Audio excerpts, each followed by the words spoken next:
I thought before we got started, I just wanted to throw up one slide for us to look at. If you could put my slide up, please. Skip forward to the next one. Thank you. Now, what you're looking at here is, this was from a survey that I ran in Sweden and in the UK in the first quarter of this year. And basically, I was asking people, how do you watch TV? Do you watch it OTT? Do you watch free-to-air? Or do you watch pay TV? And there was no individual choice. You could pick multiple. Now, what you see from these looks like quite complicated diagrams. And you don't need to take pictures. This is available in a free report from my site, TV Universe. So just go to End Screen Media into the research, and you'll find it right there called TV Universe. Basically, what this says is roughly half of people watch multiple distribution paths for their television. So people really aren't differentiating in the way they watch television. Unfortunately, we are differentiating in the way they watch television. Can we go back to the original slide, the slide for the panel, please?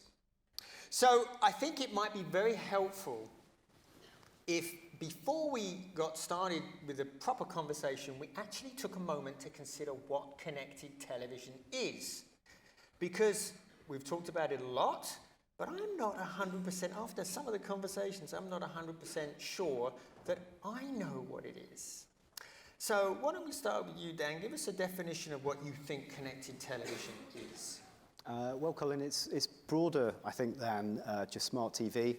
We're looking at all TVs, or indeed all viewing, where it's possible to look at on-demand content. So we see in a lot of markets like the UK, a lot of viewing on Fire Sticks, which are turning a sort of pretty straightforward TV into an on-demand platform. We also would consider, viewing of broadcast content, but on a tablet or even a phone, to be a version of connected TV. So it's really big and encompasses over 80% of the UK population. So Leon, yes, is that a good definition?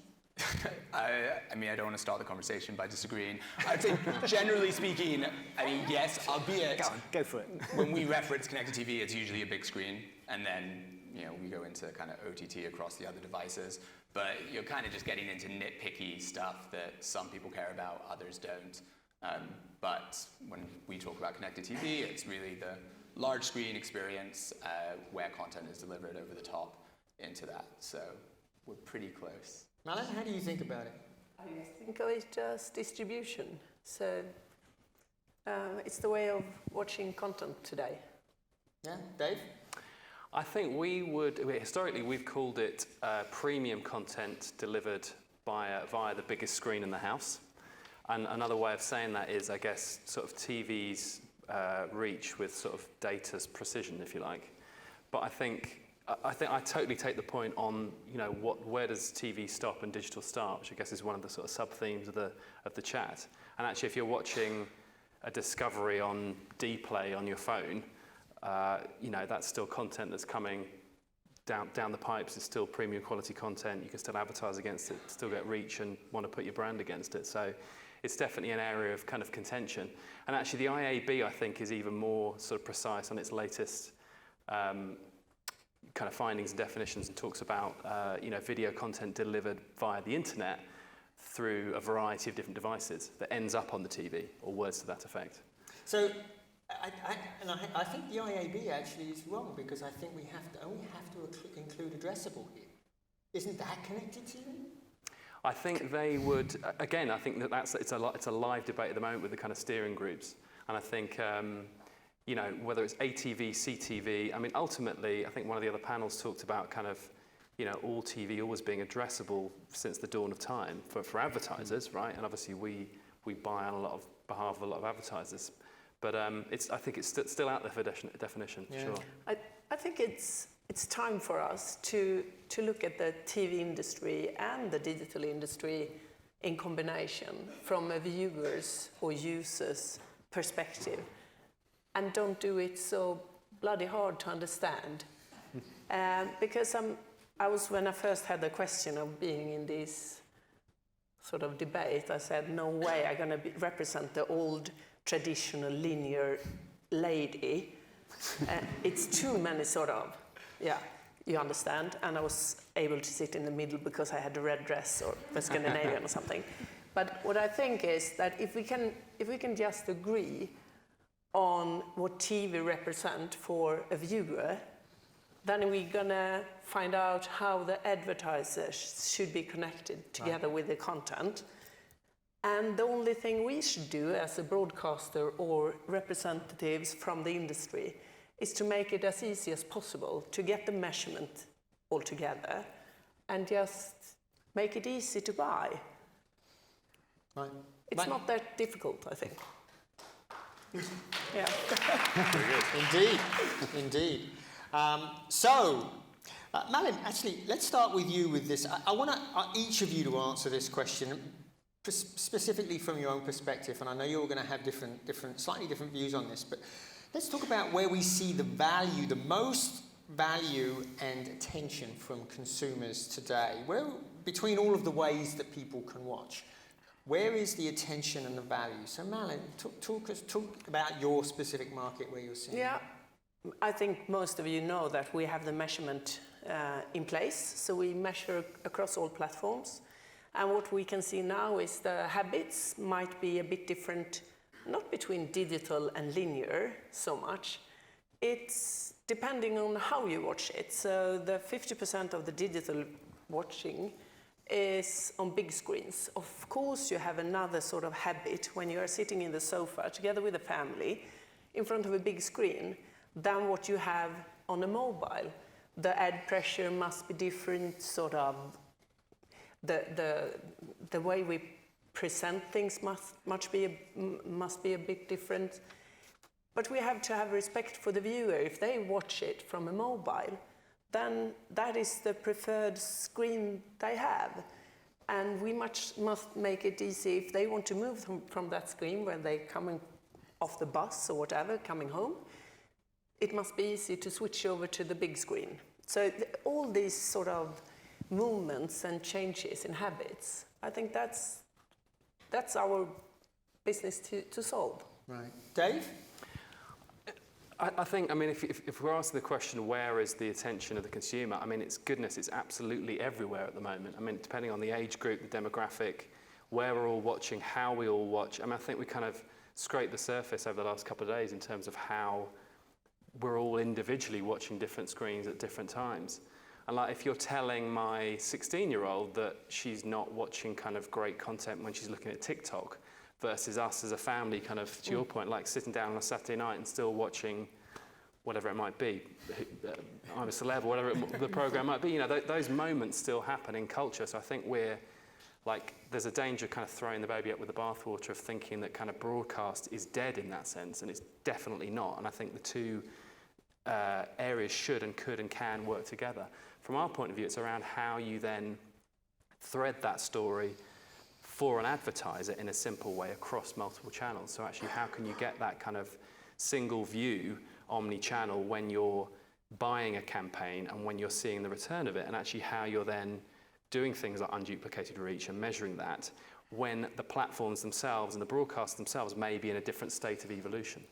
So I think attention is hugely scattered, but I'm an optimist, so I think there's lots that we are doing and we still can do to kind of see the bigger picture. Very good. Leon? I think if you look at the numbers, free to air still offers, I think huge value, and it's free, right? Which is always helpful when you're talking about a cost of something. And then as far as attention, it's still there. Now, of course, once you go into some of the younger demographics, that's starting to fade away. And when I say kind of free to air, regardless of how you access that, right? Whether it's through an app or through the actual kind of linear stream. And I think what's most interesting, and it was the Nielsen presentation earlier with regards to Netflix's rise, and now slowly with the increasing fragmentation within the broader SVOD space, the kind of question is, does that value and attention start to decline as it spreads out across multiple different options? And then how does the kind of wider industry start to kind of come back into play with regards to their services? So, Dan, what's your perspective here? So I think we would look and try and equate value with consumer interest. So Yeah. where an audience is most interested in content, that's where we think they're most engaged, and therefore as an advertiser, we've got the best chance of connecting with them. So I disagree slightly from Mullin whether it's a big screen or a little screen. It doesn't have to depend on the size of the screen. I think if the content is demanded, it's on demand, that means there's been a conscious choice to watch that content. Hopefully then the advertising around it is going to be viewed. I think one of the challenges for linear TV is it's always been a sit-back medium. You obviously have these big sports events or I'm a Celebrity on a Saturday evening, which get these huge audiences are very interested, but generally most linear TV, the audience is less engaged. They are popping off to do other things, boil the kettle. So as advertisers and as agencies, I think we're really interested in that engaged audience, and that's the huge potential of on-demand for us. But if I watch linear TV live on my mobile, is that not? I mean, that's when it's playing in both. So yeah, I think that's when it's playing in both camps, really. We are sort of stuck in a media option that linear TV should be leaning backwards and digital is sort of leaning forward. I think it's just distribution. Digital isn't a media, it's a distribution form, and that sort of includes all medias. So I think we have to look at it in another way. Do you differentiate when you sell? No. Yeah, so you're selling TV4, you're selling X targeting, and that will be across Yeah. any device, any delivery. Yeah. Great. So I want to actually follow that thread a little bit that you started there with Dan. So I've no doubt that you have television clients that are coming to you and saying, look, the audiences I want to reach are diminishing on TV. How can I continue to reach them? Tell me about how you advise them to leverage things like CTV to continue to reach. How do you advise them? Well, we are looking to test connected TV advertising through a mix. So looking at what's the best and optimal mix of linear TV advertising plus connected TV advertising on top. We're working with the likes of Samsung Ads, with Sky, with Samba, and looking at where we're getting the best results. My main client is Disney. I work with Disney across a range of different categories. Now there's a conflicting company, if ever there was one. Lots of fingers in lots of pies. Yes, they certainly do. But they are very interested in, how do they maximise the effect of both traditional linear TV, which they not only advertise on but also sell, plus the new area of connected TV. And what we're finding, without wanting to go too much into detail of results, is it's that blended mix is providing us with the best results. That's when we're finding an audience that wants to engage with our messages more, is when we have that blend of linear and on-demand or connected TV advertising as well. And you're comfortable that you can help them recover those lost viewers in that domain? I think in the medium term, yes, but I think we are finding challenges with the availability of inventory in the on-demand space. I think we'd love it if there was more. So I think that may become a critical point over the next couple of years. Really, I think once we go into the world of TV deals for next year, most advertisers will be demanding a much higher proportion of broadcast VOD, and I'm not quite sure if that there's enough of it out there to meet demand. So that could be a bit of an inflection point. Right, and Malin, this is probably not a problem in your market, because I was looking at the data for your market, and it's amazing how fast AVOD is growing in your market. Yeah, but I mean the people using television figures in I think it's in all Scandinavia, but especially in Sweden, isn't decreasing; they are falling, and that's because the AVOD service is all valid, and we have all the live shows there. We pre-show things there. We have all the content there. It's not a catch-up service it is all our content available for the viewers. So we have sort of decided, this is strategy sort of choice, that this is our preferred distribution. And I think you need to do that choice. And we have huge problems. And as soon as we sort them out, there are plenty of new ones coming up. So we aren't bored at all, but yeah. So you would class yourself as a digital-first broadcaster? Yeah. Yeah. Yeah, we are trying to get there. I wouldn't say that we are there yet. We have so many steps to do. Dave, I could see you were chomping at the bit to jump in there. No, it's just so great to hear, because actually I think this is one of the big questions, right? Because actually it's about these big tectonic plates that are going on and moving at the same time, to the point on kind of inventory. And actually each of the big broadcasters around Europe, especially at the moment, kind of trying to figure out how best to come to market and whether to, which VOD it's going to be, SVOD, BVOD, AVOD, VOD, whatever the terminology you want to use. And we partner with pretty much all the big broadcasters in Europe, and actually I would say there's a whole variety of different approaches to come to market, not in the least because of the legacy of TV and the fantastic legacy of TV, which I'm always very respectful of, but needs to be solved for in the sense of structurally how broadcasters come to market in the new era, when on the one hand there's fantastic premium inventory and content being paid for, distributed and consumed, and on the other hand there's a massive swathe of really exciting new, I call them new, OTT CTV players that are kind of pure play CTV that are already out there doing very well and are probably going to get to market very, very quickly. And some names that are coming in from, other areas like Rakuten, for example, at the moment, sort of launching 42 different countries, coming to market very strong with some content. Lots of other kind of big players out there that maybe could or should or might sort of disrupt the old guard who are maybe moving a bit more slowly. But I think the two aren't necessarily mutually exclusive. And actually, I think, obviously, what Sky have done in recent years with AdSmart is hugely laudable on the addressable side, and where ITV have gone in the UK, for example, with their sort of Planet V platform, these are all really interesting developments, and what I guess we would like to see and encourage and advocate more of, and I guess from the SSP side as well, Leon, chip in here if you want, is basically more innovation and more of that to come to work with the DSPs of the world to allow buyers to access that in a seamless way. Yeah. Yeah, I couldn't agree more. And what's interesting is you really do see different rates of experimentation by country within Europe. Unfortunately, the broad European market is fragmented. You've got lots of different players doing different things and evolving at very different speeds. And the approach to, even on a basic level like the distribution from a broadcaster side, you have broadcasters in France that will not put their app on a platform unless that platform's paying them some sort of carriage fee. While in other countries, you're probably trying to get as much distribution for your kind of broadcaster app as possible to get those eyeballs. So you really do see different approaches based on the market dynamics. But the positive thing is we are seeing a lot more experimentation. I think people are realizing that you've got to try, even if you're going to fail. You've got to try something new and then kind of go back to the drawing board and get back to it.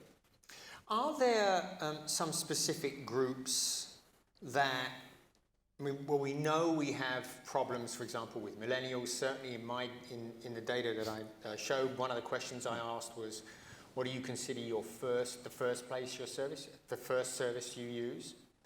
And for millennials, it was OTT in all the 3 markets that we looked at.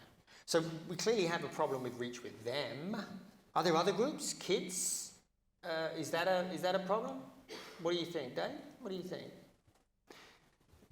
So is your question, do we have problem reaching kids? Yes. Are those groups that we should be targeting right now through CTV? I mean, kids and targeting from a DSP point of view, probably not an area I want to go into, but I know what you mean. Right. Actually, when I'm thinking about kids, I'm really thinking about their parents, which is why I wanted to bring him up, because it's it could be they could be on different platforms. I really enjoyed I think it was the Viacom presentation yesterday around how, or maybe it wasn't the Viacom one, it's another one just after, around how kind of Generation Alpha, which is obviously after Z, because A follows Z, right, in the alphabet, is actually dictating all the decisions in the household. And from a kind of telco operator point of view, actually, I recognise that with other sort of previous experience. Actually, if you bring the kids in the household on with the right content and, mentioning Disney maybe, get them lined up, then obviously the kind of, the owner of the kind of wallet for the household, be that mum or dad or whoever it might be, parental figure, is tends to more likely then buy into that kind of content package and sort of lead the way from a telco point of view. I mean, in terms of reach, I think it is a good point actually about being kind of privacy compliant, which is the phrase. Actually, I think we also have to be really careful in the digital world to completely advocate for that as well. I think TV's always done a very good job of that because of Ofcom in the UK, because of equivalent societies, etc., and regulation and other territories, although there's other sort of challenges with regulation. But I think it's an area that's only going to grow more next year with the launch of Disney+, for example. And we were chatting backstage around, of course, Disney being themselves a massive advertiser across possibly connected TV in the future, and how that kind of world is going to just kind of complete a virtuous circle, especially with retail and merchandise, etc. as well. Disney's move is particularly interesting. We think that parents are a core market for that. But basically what Disney is doing, it's quite dangerous. They get basically about $18 a subscriber from pay television, right? So if Disney Plus enables somebody to leave, they're giving up $18 of revenue for the potential of $7. They're not even guaranteed to get that. And no more advertising. So it's big, it's a risky play. In the US, they have Hulu, and they kind of package as well with the kind of ESPN digital. So they do have, very attractive, it's a much very wider attractive option and kind of offering within that market. But also, if you can't cannibalize yourself, right, at some point, you're going to end up, in the graveyard like many other companies. Yeah. So I think you have to recognize the direction of travel, and go there rather than, sitting there absolutely petrified that, by offering a consumer this, you're going to lose a couple of dollars on the side. But I certainly don't want to waylay us on the American market. Let's get back to Europe. So Malin, in your market, are there children, parents? No, we don't have any children. You must be doing something in those long dark nights. Come on. They are forbidden in Sweden. Yeah. How about millennials? Certainly, millennials, these are digital natives now in the Swedish market. I think that it's always been a problem to recruiting young people into, they don't want to watch the same content as their parents. It's the same struggle. And if they want to look at TikTok instead, or if they want to consume, it's a competition. And if we can't attract them, well, bad for us. Then we have to work harder. But it's not about distribution. It's about the content. Yeah. We need to sort of compete with the content, and we need to be where they want to consume it. I think it's. Are you investing in originals, by the way? Are you building originals for online delivery? Advertising supported? It's a bit, yeah. Okay, But it's a little bit. It's lots of things that is forbidden in Sweden around commercial TV as well, because we were the second last in Europe to have commercial TV. Albania was after us, I heard. So we have quite strict regulations around this. So, yeah. So I wanted to ask a question, which I know is forbidden in Sweden. Yeah. So we'll come back to you. We'll come back to you in just a second. Yes. One of the things I've seen in the US is a lot of success that some services are having with brand partnerships and native advertising. So I had a very interesting conversation with a lady from Cheddar, executive vice president from Cheddar, and they're an ad-supported broadcast news network online that has no advertising. It's all native ads. So I wanted to ask if you, perhaps we can start with you, Dan, here. Is this something that your clients are expressing an interest in, working with a creator and a broadcaster in creating content that's a blend of branded and entertainment or informative or what have you? Yeah, I mean, within the agency sector, the media agency world, it's been fast growing for the last decade, really.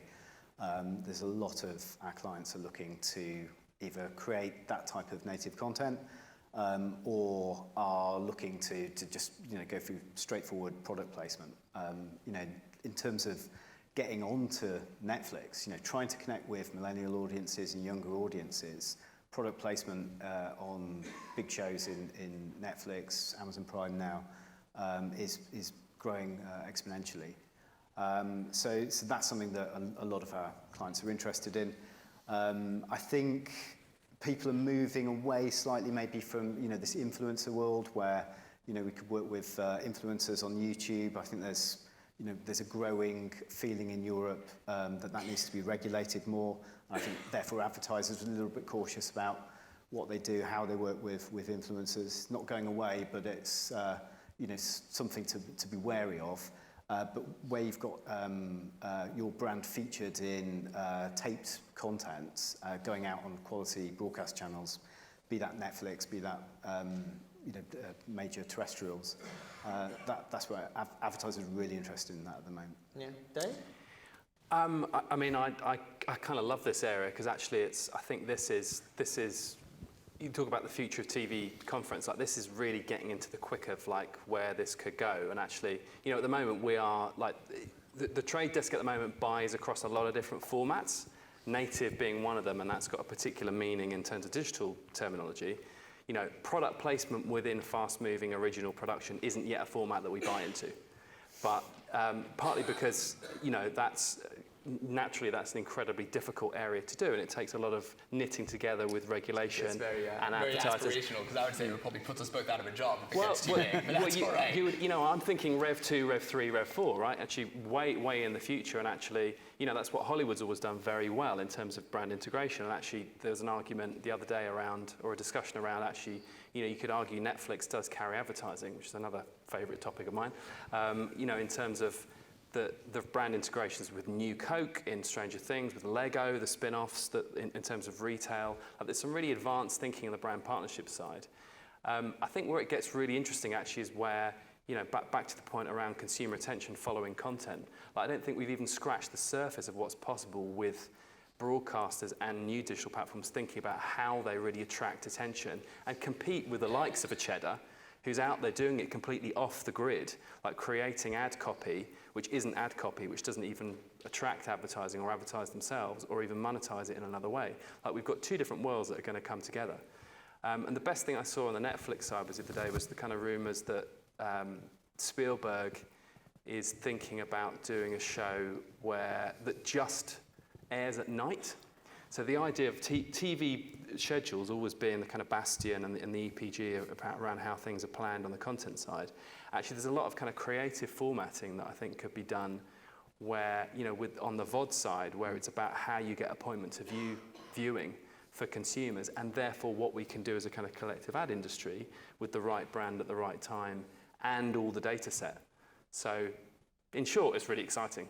From my point of view, A great example I saw on a service called Curiosity Stream, which I believe is available here in the UK as well, was a partnership between Curiosity Stream and Toyota. And Toyota sponsored the creation of this new series they called Speed, which is a wonderful series actually in 4K. It looks marvellous. But they also produce these video shorts, and Toyota has this hybrid vehicle that's hydrogen-powered fuel cell. And they did an interview with one of the female engineers who was working on this project. And I ended up watching this, and it was fascinating. And I guess I'm being advertised to by Toyota, but if it's an advert, I'll take it. Yeah, I mean, and I guess it comes into different philosophies around what advertising is in a way, and what you're trying to achieve ROI-wise per brand, right, Dan? In terms of from your point of view with Disney, presumably it's multiple different strategies. Yeah, absolutely. I mean, it just depends on the job. If you've got a movie out in the cinemas, you've got to get bums on seats for that weekend. So that's about mass reach in a very short period of time, and will include traditional TV, out of home, and connected TV, where you want to talk to, specifically targeted audiences for a movie, whether that's Frozen or Star Wars fans. But yeah, then there's these longer play opportunities where you've got the time to tape something for a car brand. The likes of Amazon Prime are really interested in that type of content, and if they can help you promote that content within their world. So all those kind of opportunities are opening up right now for us. And I think, as agencies, we're recognizing that linear TV is getting quite old. Going back to the question you asked a while ago about targeting millennials, we are seeing that the average age of traditional terrestrial TV is going up and up and up pretty fast, obviously accelerated by SVOD. So in order to get to those younger audiences, we've got to be a little bit nimble with our thinking. Yeah. It's great. We've expanded our minds of the definition of advertising, which is great. Leon, I wanted to ask you about something about programmatic, but programmatic in digital. I think that seems to be working extremely well. Plenty of selling going on through SpotX and through other platforms in that space. How is it going with addressable? Are the addressable spots being sold through programmatic yet? And if not, what's the road to getting there? It feels like this is another place where, as an industry, we probably get in our own way by trying to differentiate between, what's addressable, what's connected TV, what's OTT. I think it was, the gentleman from TV2 at the beginning, just said, hey, this is, we are reaching our audience regardless of how they're getting this content, and all of that is part of our addressable story. So the answer, to your question is, addressable is going really well, because anybody that's consuming television, whether it's catch-up, whether it's a kind of simulcast over an OTT stream, is a completely addressable audience that you can kind of target, use data sets against alongside your kind of broader strategy. So I'm sure someone in the audience is going to stand up and say, oh no, addressable is only this, but I would kind of argue against that, and I think that we'd be best placed to kind of move on from these kind of semantic arguments in general. Very good. I mean, do you have? Are there any specific clients that you can talk about and how they've been addressing this? I mean, I think in general, as far as addressing how they're delivering into linear streams, is this what we're specifically talking about? I think there's a number of different clients who have what we've really seen the growth of on the advertiser side, at least, is advertisers bringing their own data to the table in order to find their audiences across kind of these broadcast streams, which has been quite unique from what was happening before. And there's been a number of success stories, of course, in the US, but then also as we kind of move into Europe, and as the amount of addressable inventory starts to grow and scale with the introduction of a number of the kind of new companies that were mentioned before, the Samsungs, the Rakutens of the world, you're starting to see real kind of scale within that space. So I don't want to put you on the spot, but Tim Cyril brought up the scale issue, particularly in linear and live. Yeah. Can you talk about some of the stresses that are felt by SpotX and the exchange, and how you're solving those? So actually, this was something we work really, really closely with Dave and companies like the Trade Desk on. The problem with, and not to like nerd out at all here, but the problem with live is when a technology sees 1 million requests at the exact same time, traditionally they'll think that it's something fraudulent going on, right? And they throw it out and they ignore it. So what we've had to do as an industry is work kind of really closely to make sure that everybody knows what they're seeing. So the minute that break hits in the England game or whatever that looks like, the Trade Desk can then go do all their smart things to understand what's happening, which advertisers are the best place to be delivered into that. And so it's been, as sports and of course live has been a huge growth area, there's been a lot of work to kind of perfect that. Very good. I mean, sports, obviously, its own, topic in its own right. But actually, I think it's interesting from the US as a kind of precursor to what may or may not happen in Europe. interested to get everyone's opinions on it as well. Like, it is like if you look at what NBC have been doing on the live sports side with American football, you know, they've sort of realised that actually what was previously kind of unsaleable, which was the pre-sold stuff, which was happening as part of a big sponsorship, actually the economics are now working where on the fly, and we heard about server-side ad insertion in the previous panel, I think, you know, that becomes a really viable, good option to deliver a really seamless ad experience for the consumer, where you're not thinking, oh, I'm buffering or I'm not buffering. Like, as long as the tech and the knitting has been done in the background, to your point, Leon, like, then that becomes a really interesting commercial opportunity as well.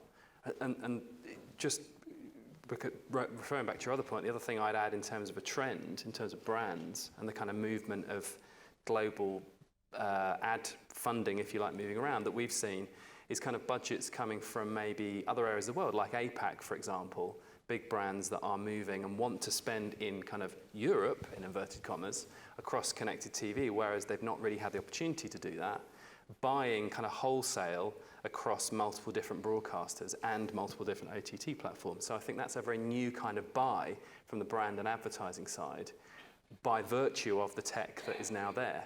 And that just needs to happen more, to reiterate one of my other points, you know, in terms of as an industry, as an ecosystem, and kind of everyone in this room, I think, which I think is what we all want. Very good. So I'm actually hesitating a little bit here because I have several questions that I'd like to ask, and I realise we only have time for one. So I think I'm gonna ask about data and combine it with collaboration. So data is certainly something that has come up multiple times. Formats in particular and how we measure have been a continuing theme throughout the last 2 days. And part of the way that you solve that is by everybody getting together and agreeing. Malin, is it going to happen? I've been saying the opposite the whole day, so I said no.